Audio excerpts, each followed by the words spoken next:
الحمد للہ رب العالمین والصلاة والسلام علی سید المرسلین وعلی آلہ وصحبہ اجمعین، اما بعد۔ کل درس کے وقت ہم نے وعدہ کیا تھا کہ انشاءاللہ آج کا درس بھی اسی سلسلے سے متعلق رہے گا، مسائل جنازہ سے۔ اور کل کا درس ہمارا 4:30 بجے ہوا تھا، انشاءاللہ 4:30 بجے ہی یہ درس کا وقت رہے گا، لیکن آج بعض اسباب کی بنا پر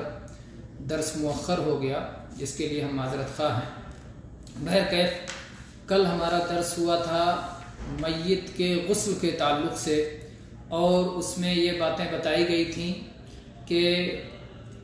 میت کو جس قدر جلدی ممکن ہو غسل دینا چاہیے، جلد سے جلد اسے غسل دینا چاہیے، کیونکہ پورے جنازے کو دفن کرنے تک جلدی کرنے کا حکم دیا گیا ہے۔ اسی طرح سے اس میں یہ باتیں بھی بتائی گئی تھیں کہ میت کے غسل دیتے ہوئے چند باتوں کا خیال رکھیں۔ پہلی بات کہ 3 بار اسے غسل دیں،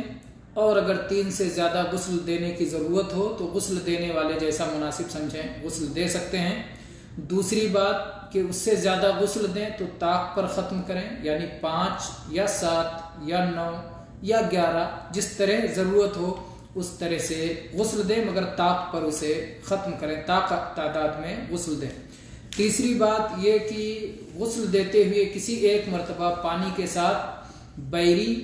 یا کوئی ایسی چیز ملا لیں جس سے صفائی ستھرائی ہو جائے، جیسے صابن وغیرہ ملا لیں پانی میں، تاکہ بہتر صفائی ہو جائے۔ چوتھی بات یہ کہ جب آخری بار غسل دیں تو اس میں خوشبو ملا لیں، عطر ملا لیں، اور کافور ملانا بہتر ہے۔ اور 5ویں بات یہ کہ چوٹیوں کو کھول لیں اور کھول کر کے اسے اچھی طرح غسل دیں۔ اور 6ٹھی بات یہ کہ بالوں میں کنگھی کر دیں۔ اور 7ویں بات یہ کہ بالوں کی 3 چوٹی بنا کر کے تینوں چوٹیوں کو پیچھے ڈال دیں۔ یہ عورت کے تعلق سے ہے، ظاہر بات ہے کہ اسی کے بڑے بال ہوتے ہیں تو ان کی چوٹیاں بنا کر 3 چوٹیاں بنا کر اسے پیچھے ڈال دیں۔ اور 8ویں بات یہ کہ غسل دینے میں دائیں طرف سے شروع کریں اور اعضائے وضو سے پہلے ابتدا کریں، گویا پہلے وضو کرا دیں اس کے بعد غسل کریں۔ اور 9ویں بات یہ کہ مردوں کو مرد غسل دیں اور عورتوں کو عورتیں غسل دیں، البتہ اگر میاں بیوی ہوں تو بیوی شوہر کو اور شوہر بیوی کو غسل دے سکتے ہیں۔ اور اس کے بعد میں جو ہے ان تمام مسائل کی دلیل پیش کی گئی تھی صحیح بخاری اور صحیح مسلم کی ام عطیہ رضی اللہ عنہا کی حدیث، جو نبی کریم صلی اللہ علیہ وسلم کی بیٹی زینب رضی اللہ عنہا کے غسل سے متعلق تھی، کہ اس میں ان سارے مسائل کے دلیل آ گئے تھے۔ اس کے بعد میں غسل دینے میں اس بات کا خیال رکھیں کہ میت کے اوپر ایک چادر یا ایک کپڑا ڈال دیں، اور اس کے بعد اس کے نیچے سے اس کے کپڑے اتاریں۔ میت کا جب کپڑا اتارنا ہو تو میت کے اوپر ایک چادر ڈال دیں اور اس کے بعد اس کے کپڑے اتاریں، تاکہ وہ کپڑے اتارنے کی وجہ سے بالکل ننگا اور بے ستر نہ ہو جائے۔ اور ایک چھوٹے سے کپڑے کی مدد سے، یعنی ہاتھوں کا آپ لفافہ کہہ سکتے ہیں کہ ہاتھوں کا لفافہ بنا کے پھر اسی چھوٹے کپڑے کی مدد سے، اسی ٹکڑے کی مدد سے جو ہے میت کو غسل دیں، تمام اعضاء پر اپنے ہاتھ پھیریں۔ نبی کریم صلی اللہ علیہ وسلم کے زمانے میں اسی طرح سے عمل ہوا کرتا تھا، جیسا کہ عائشہ رضی اللہ عنہا کی حدیث اس تعلق سے آتی ہے۔ چنانچہ سنن ابی داؤد میں یہ حدیث ہے، عائشہ رضی اللہ عنہا کہتی ہیں کہ جب صحابہ کرام نے نبی کریم صلی اللہ علیہ وسلم کو غسل دینا چاہا تو انہوں نے کہا کہ اللہ کی قسم ہمیں نہیں معلوم، کیا ہم رسول اللہ صلی اللہ علیہ وسلم کے کپڑے اتار دیں جیسے اپنے مردوں کے کپڑے اتار کے انہیں غسل دیا کرتے ہیں، یا نبی کریم صلی اللہ علیہ وسلم کو اس طرح غسل دیں کہ آپ کے بدن پر آپ کے کپڑے باقی رہیں۔ تو جب انہیں آپس میں اختلاف ہو گیا، صحابہ کرام کا آپس میں اختلاف ہو گیا، تو اللہ تبارک و تعالیٰ نے ان کے اوپر نیند ڈال دی، اور چنانچہ سب کے سب کو اونگھ آنے لگی، یہاں تک کہ ان کی جو ہے ان کی ٹھوڑی ان کے سینے سے لگ گئی، گویا نیند سے ایسے جیسے جھک جاتا ہے آدمی، اس طرح سے اونگھ کی وجہ سے ان کی ٹھوڑی ان کے سینوں سے لگ گئی۔ یہ حالت ہو گئی، سب پہ نیند طاری ہو گئی کہ گھر کے ایک کونے سے کسی آواز بولنے والے نے بات کی، کسی گفتگو کرنے والے نے گفتگو کی، گھر کے کونے سے آواز آئی، لوگوں کو پتہ نہیں کہ کس نے یہ آواز دی۔ اس آواز میں یہ تھا کہ نبی کریم صلی اللہ علیہ وسلم کو کپڑوں سمیت غسل دو، یہ جو ہے آواز سنائی دی۔ چنانچہ اس کے بعد صحابہ کرام اٹھے، رسول اللہ صلی اللہ علیہ وسلم کو غسل دیا، آپ کے کپڑوں سمیت، آپ کے کپڑوں کے اوپر سے پانی ڈالتے جاتے تھے اور ملتے جاتے تھے، قمیص کے اوپر ہی سے آپ کو پانی ڈال کے ملتے بھی جاتے تھے، اور ہاتھوں کے بجائے آپ کے قمیص کے ذریعے سے ہی آپ کے بدن پہ ملتے تھے۔ عائشہ رضی اللہ عنہ فرماتی ہیں، لو استقبلت من امری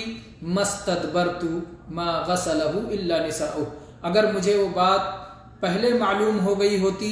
جو بعد میں معلوم ہوئی تو رسول اللہ صلی اللہ علیہ وسلم کو آپ کی بیویوں ہی نے غسل دیا ہوتا۔ گویا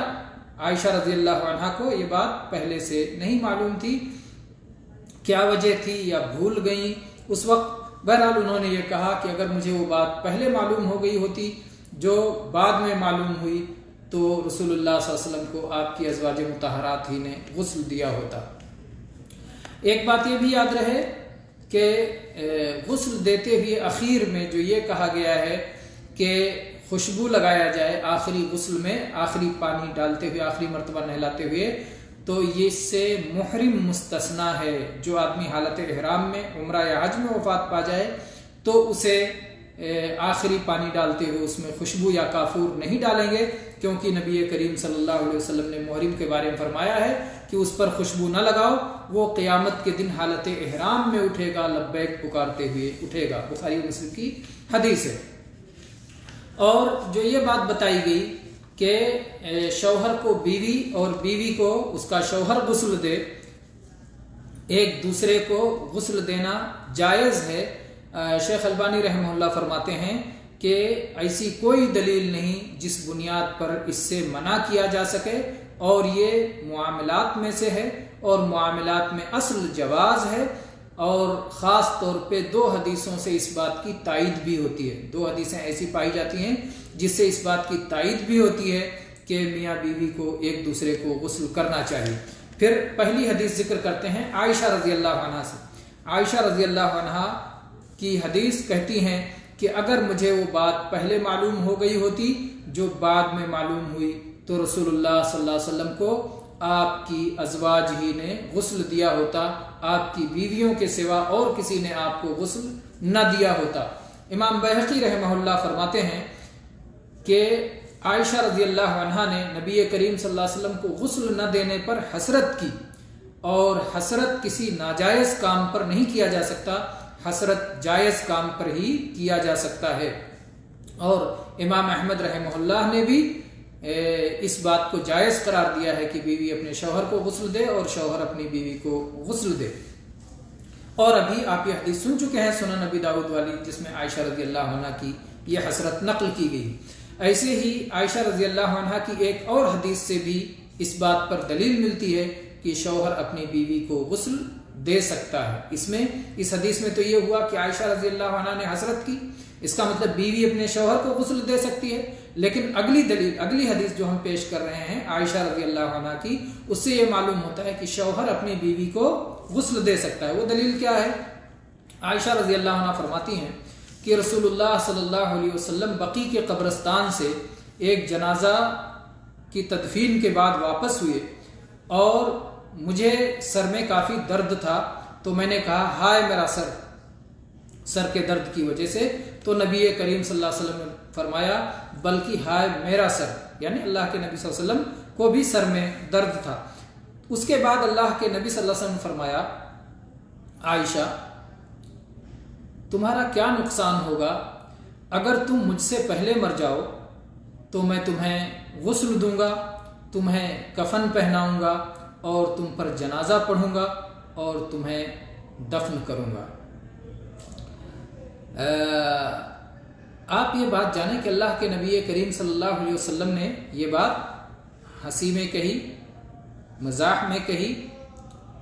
اور ظاہر بات ہے سن کر کے تھوڑی دیر کے لیے عائشہ رضی اللہ عنہ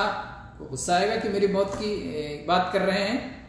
لیکن سر کا درد بھول جائے گا، دوسری طرف توجہ بٹ جائے گی۔ اور یہ بات یاد رکھیں کہ نبی کریم صلی اللہ علیہ وسلم چاہے مزاح کا وقت ہو، ہنسی کا وقت ہو، کوئی بھی وقت ہو، آپ کی زبان سے ہمیشہ حق ہی نکلتا تھا۔ چنانچہ عبداللہ ابن عمرو ابن عاص رضی اللہ عنہ کی حدیث آپ یاد کریں کہ وہ نبی کریم صلی اللہ علیہ وسلم کی باتیں لکھ لیا کرتے تھے، تو بعض لوگوں نے ان کی ملامت کی کہ آپ سب کچھ لکھ لیتے ہیں، جبکہ اللہ کے نبی صلی اللہ علیہ وسلم ایک بشر ہیں، ایک انسان ہیں، آپ کبھی غصے میں ہوتے ہیں اور کبھی مزاح کرتے ہیں، اور آپ کی کبھی کیفیت کچھ ہوتی ہے، کبھی کیفیت کچھ ہوتی ہے، تو ہر وقت ہر بات نہ لکھا کریں۔ تو انہوں نے جا کے نبی کریم صلی اللہ علیہ وسلم سے پوچھا کہ اللہ کے نبی میں ہر بات لکھ لیا کرتا تھا، تو بعض لوگوں نے یہ سبب بتا کے مجھے منع کیا، تو اللہ کے نبی کریم صلی اللہ علیہ وسلم نے فرمایا اکتب فواللہ الذی لا الہ الا ھو ما یخرج منہ الا الحق، کہ تم لکھتے رہو، میری تمام باتیں لکھتے رہو، اس اللہ کی قسم جس کے سوا کوئی لائق عبادت نہیں ہے، میری زبان سے جو کچھ نکلتا ہے حق ہی نکلتا ہے، ہر حالت میں، خوشی میں، غمی میں، مزاح کے وقت میں، کسی وقت میں بھی اللہ کے نبی کریم صلی اللہ علیہ وسلم کبھی ناحق کوئی بات نہیں کہا کرتے تھے۔ اور چنانچہ قرآن پاک بھی اس پر گواہ ہے، اللہ تعالیٰ نے فرمایا وَمَا يَنْطِقُ عَنِ الْهَوَىٰ إِنْ هُوَ إِلَّا وَحْيٌ يُوحَىٰ، اللہ کے نبی کریم صلی اللہ علیہ وسلم اپنی خواہش نفس سے کبھی کوئی بات نہیں کرتے، جو کہتے ہیں وہ اللہ تبارک و تعالیٰ کی طرف سے کی ہوئی وحی کی بنا پر کہتے ہیں۔ تو بہرحال اللہ کے نبی کریم صلی اللہ علیہ وسلم نے جب اپنی بیوی کے بارے میں یہ کہا کہ اگر تم مجھ سے پہلے مر جاؤ تو میں تمہیں اپنے ہاتھوں سے غسل دوں گا، کفن پہناؤں گا، جنازہ پڑھوں گا، اپنے ہاتھوں سے دفن کروں گا، تو اس کا مطلب کہ ایسا کرنا ایک شوہر کے لیے بالکل جائز ہے، ناجائز نہیں ہو سکتا۔ یہ مسند احمد کی حدیث ہے، سنن دارمی میں ہے، سنن ابن ماجہ میں ہے، مسند ابی اعلیٰ میں ہے، اور اسی طرح سے حدیث کی اور کتابوں میں ہے یہ حدیث۔ تو آپ یہ دیکھیں کہ یہاں پر میاں بیوی کے غسل کے تعلق سے یہ دلائل موجود ہیں۔ پھر بھی بہت افسوس کی بات ہے کہ بعض جگہوں پر، بعض علاقوں میں لوگ کہتے ہیں کہ وفات ہوتے ہی میاں بیوی کا رشتہ ختم ہو جاتا ہے، اور وہ ایک دوسرے کو دیکھ نہیں سکتے، اور ایک دوسرے کو غسل نہیں دے سکتے، اور عجیب عجیب باتیں کہی جاتی ہیں جو بہت افسوسناک ہیں۔ ایمانی رشتہ تو وہ ہے کہ یہ ختم نہیں ہوگا، بلکہ جو ہے اللہ تعالیٰ نے قرآن پاک میں وعدہ کیا ہے کہ ہم الحقنا بہم ذریتہم، کہ جو اہل ایمان ہیں اللہ تعالیٰ جنت میں ان کے آل و اولاد کو ان سے ملا دے گا، تو جنت تک یہ رشتہ باقی رہے گا۔ اور یہ بیوی جنت میں بھی انسان کو، اگر دونوں میاں بیوی نیک ہیں تو جنت میں بھی میاں بیوی رہیں گے، اور اس سے زیادہ خوش رہیں گے، اس سے زیادہ خیر میں رہیں گے، اور اس سے زیادہ بھلائی اور نعمتوں میں رہیں گے۔ تو بہت بڑی بادشاہت اللہ تعالیٰ کی طرف سے جنت میں نعمتیں ہی نعمتیں ملیں گی۔ تو یہ رشتہ موت سے ختم نہیں ہوتا ہے، یہ بات بالکل قطعاً نادانی کی بات ہے اور غلط بات ہے اور دلائل کے خلاف بات ہے۔ انشاءاللہ اگلے مسائل پہ، جنازے کے اگلے مسائل پہ ہم اگلے دروس میں انشاءاللہ بات کریں گے۔ آج کے لیے یہ مختصر درس کافی ہے۔ والحمد للہ رب العالمین، وصلی اللہ علی نبینا وسلم۔